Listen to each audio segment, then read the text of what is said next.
दिशा न्यूजला सबस्क्राइब करा आणि बेल आयकॉनवर क्लिक करून आपल्या परिसरातील बातम्या सर्वात आधी पहा।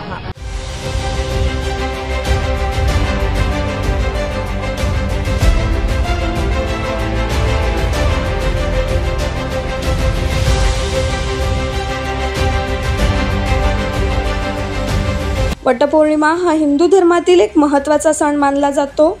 सौभाग्यवतींचा हा सण असतो। या सणाला सौभाग्यवती वडाच्या झाडाची पूजा करून वाण देतात। त्या वाणात आंबा, फणस अशा मौसमी फळांचा सहभाग असतो। वटपौर्णिमेसाठी नवी मुंबईतील APMC बाजारात फणसाची आवक मोठ्या प्रमाणात सुरू झाली आहे।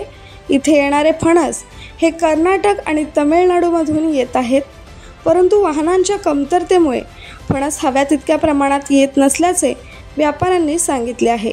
तसेच नेहमीपेक्षा थोडीशी दरवाढही फणसाच्या दरात झाली आहे। वटपौर्णिमेसाठी आवक बऱ्या प्रमाणात आहे। एक 40 ते 50 गाड्यांची आवक झालेली आहे आणि तामिळनाडूवरून पांडुवटी आणि पुदुकोटा या दोन ठिकाणावरून येतो तामिळनाडूमधून, आणि कर्नाटकमधून मँगलोर आणि हासन, शिमोगा या ठिकाणावरून येतो। पण दरवर्षीप्रमाणे बँगलोरची आवक कमी आहे आणि पंढरपूरची आवक बऱ्या प्रमाणात आहे आणि गाड्यांचं शॉर्टेज असल्यामुळे मालाची कमतरता आहे, पाहिजे तेवढी आवक झालेली नाहीये। तरी व्यापार बऱ्यापैकी झालेला आहे। सगळा माल आलेला मार्केटमध्ये संपून गेलेला आहे। थोडंसं वाढ झालेलं आहे किमतीमध्ये, रेग्युलर रेट पेक्षा थोडंसं गाड्यांचं तिथे शॉर्टेज असल्यामुळे थोडीशी वाढ झालेली आहे।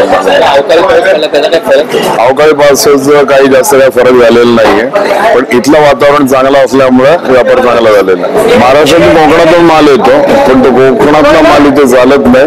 तो बेसिकली लोकल ठिकाणी खाली केले जातात, पण त्याच्यामध्ये ते बरखा म्हणून हा प्रकार जास्त येतो। त्याच्यामुळे गिराईक जास्त घेत नाही, याच मालाला डिमांड जास्त आहे। कुठे माल जातो? आपल्या मार्केटमध्ये ऑल ओव्हर मुंबईमध्येच माल जास्त आहे। जिथे महाराष्ट्रीयन वस्ती जास्त आहे तिकडे याची खप जास्त आहे, कारण हे वटपौर्णिमा जास्त करून महाराष्ट्रीयन लोक साजरी करतात। Bureau report, Disha entertainment and news. Disha न्यूजला सबस्क्राइब करा आणि बेल आयकॉनवर क्लिक करून आपल्या परिसरातील बातम्या सर्वात आधी पहा।